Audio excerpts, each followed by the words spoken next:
Guys, when you start somebody off, okay, really the getting started off process, is the most important part of your business in my opinion, because that new person is the most important person in your business. They're the one that could lead you to 10,000 people. They're the one that could, explode your business if they're excited. But here's the key. When you're first starting somebody off, number one, when I think of myself and I said, man, I want to take my team to the next level, I said, well, number one, I want people to follow my example. So I had to start being the absolute best example of an IBO, okay?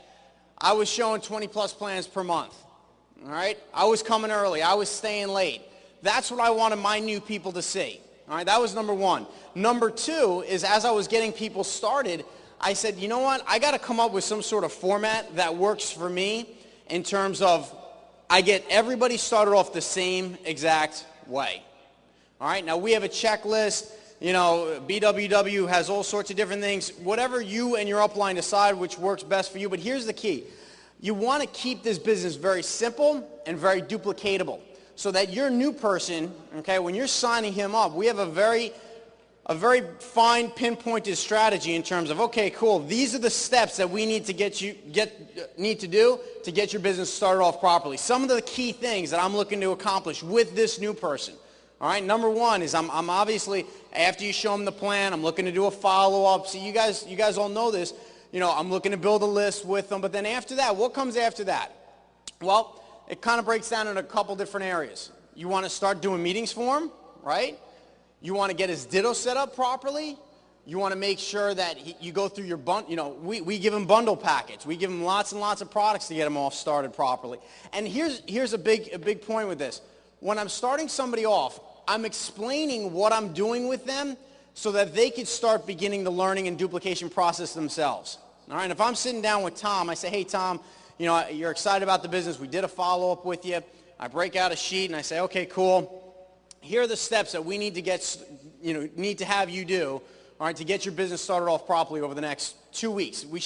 These 6, 7, 8 steps should take us no more than 2 weeks.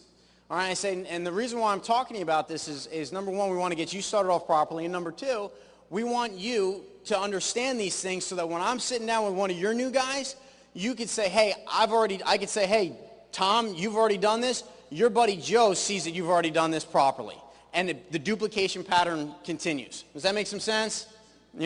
It's a simple little thing. A lot of times people in the business, or for me myself, I knew how to get people started off properly, but until I came down, and see this worked for me, until I came down with a checklist, a continuous pattern of what I needed to do, I would always miss little things here and there. Maybe I didn't hand out the bundle, all right? Maybe I didn't hand out, a ditto CD, whatever it may be.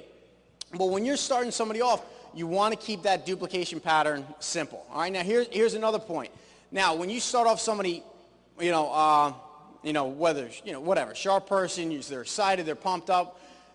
Another key point after I go through the Getting Started Right checklist, I want to get them, number one, I want to get them around my team. I want to get them around to the next meeting as soon as possible. If you're a new person, here's one of the ways that I got a lot of people to meetings. I said, hey, look, the most important part is, yeah, I'm going to be working your business, but I want to get my father working your business as well, okay? The only way he's going to come and do some meetings for you is if he gets to meet you. The next opportunity you get to meet him is at, whatever the date may be. Okay? Those are just some little key tips real quick. I only had 5 minutes, but